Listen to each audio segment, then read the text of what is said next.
Have you ever wondered how management practices came into existence? Let's travel back in time. Long before the Industrial Revolution, management was an integral part of ancient civilizations like Egypt, Greece, and Rome. These societies developed large-scale administrative systems to govern vast territories and populations. Despite their scale, these systems were rudimentary, primarily focusing on control and stability rather than efficiency and effectiveness. Fast forward to the period just before the 18th century, management was mostly observed in government, military, and religious organizations. Businesses of the time were typically small, often family-owned. Thus, management was more informal, rooted in tradition, and guided by rules of thumb, rather than systematic approaches. This era's management practices might seem simplistic when compared to today's standards, but they laid the groundwork for the evolution that was about to come. As we moved into the Industrial Revolution, management practices began to evolve significantly. The Industrial Revolution marked a significant turning point in management. This transformative era, spanning the 18th and 19th centuries, saw the rise of factories and a shift from small-scale production to mass manufacturing. With this transformation came the need for new ways to manage labor and machinery. Enter figures like Robert Owen and Charles Babbage, pioneers who dared to think outside the box. Owen, often considered the father of personnel management, championed the welfare of workers, while Babbage, a mathematician and inventor, focused on efficiency, advocating for division of labor and the use of machinery to reduce production costs. Their contributions were instrumental in shaping the landscape of management during this period. The increase in size and complexity of organizations necessitated more structured management practices. This era, with its emphasis on efficiency, cost reduction, and mass production, laid the groundwork for what we now recognize as the classical approach to management. The late 19th and early 20th centuries saw the development of the classical approach to management. This approach was like a three-legged stool, supported by scientific management, administrative theory, and bureaucratic management. Each leg contributed unique principles and practices which still resonate in today's managerial landscape. Let's start with the first leg, scientific management. This was pioneered by Frederick W. Taylor, a man on a mission to increase worker efficiency through scientific methods. Taylor's principles were simple yet groundbreaking.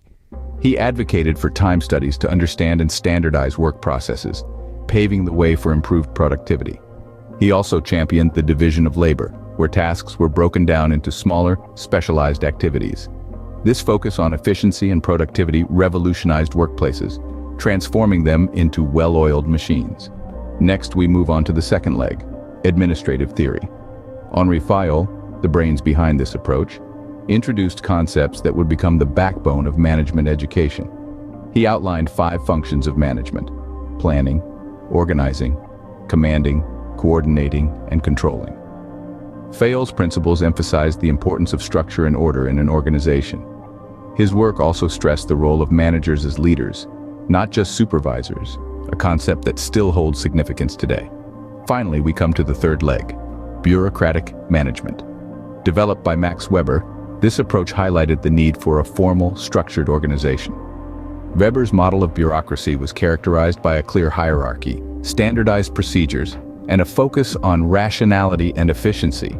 His ideas provided a framework for large-scale organizations, promoting predictability and control. Each of these approaches offered a different lens to view management, yet they all shared a common goal: to maximize efficiency. They provided the tools and techniques to handle complex operations and large workforces, setting the stage for modern management practices. As we moved into the mid-20th century, the focus of management began to shift towards the human elements of productivity. The human relations movement marked a significant shift in management thinking.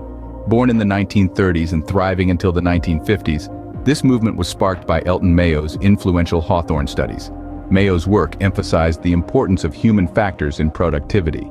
He challenged the mechanistic view of management, asserting that social and psychological factors significantly influence worker productivity. The human relations movement underscored the value of employee satisfaction, motivation, and group dynamics. It also highlighted the role of leadership, recognizing that effective management goes beyond simply organizing work and resources. Transitioning from the 1950s into the 1960s, the systems approach emerged as a new perspective on management. This approach viewed organizations as complex systems composed of interrelated and interdependent parts. Rather than focusing on individual components, the systems approach underscored the importance of understanding the organization as a whole. It also emphasized the organization's interaction with the external environment.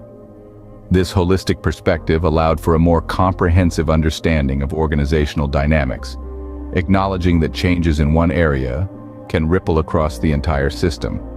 In essence, the human relations movement and the systems approach expanded the lens of management theory.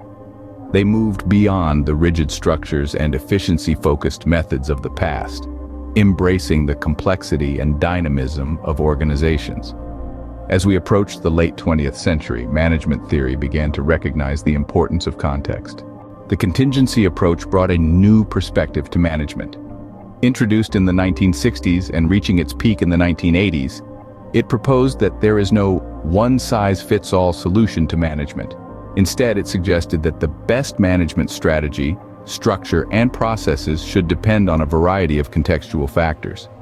These factors could include the size of the organization, the nature of tasks, the environment in which it operates, and the skills and attitudes of its employees.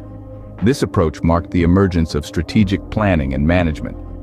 Leaders in the field, such as Peter Drucker and Michael Porter, emphasized the importance of competitive strategy and aligning company goals with internal processes. They suggested that a company's success is not just about following a set of predefined principles, but also about understanding its unique context and adapting accordingly.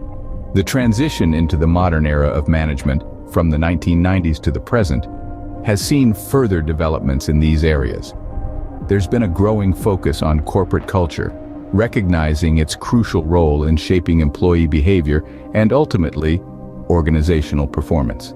The digital revolution has also brought new challenges and opportunities, leading to the rise of fields like digital marketing, agile project management, and data-driven decision-making. So, from ancient civilizations to modern corporations, management has been constantly evolving to meet new challenges and opportunities.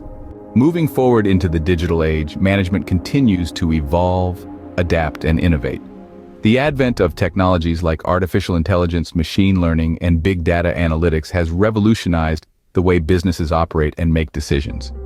Today, management is not just about human interaction and strategy, but also about leveraging technology to gain competitive advantage. In this era, managers need to be tech-savvy, flexible, and constantly learning to stay ahead of the curve. They need to be able to analyze data, understand trends, and make informed decisions to drive their organizations forward.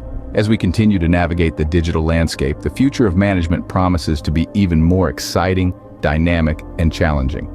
But to keep up with these changes and to understand the future of management, you need to be in the loop. So if you found this journey from the pre-industrial era to the digital age intriguing, make sure you subscribe to our channel and click on the alert bell. This way you'll get a notification every time we upload a new video. Stay tuned as we continue to explore the fascinating world of management and its ever-evolving nature. Remember, the key to successful management lies in understanding its past, navigating its present, and anticipating its future.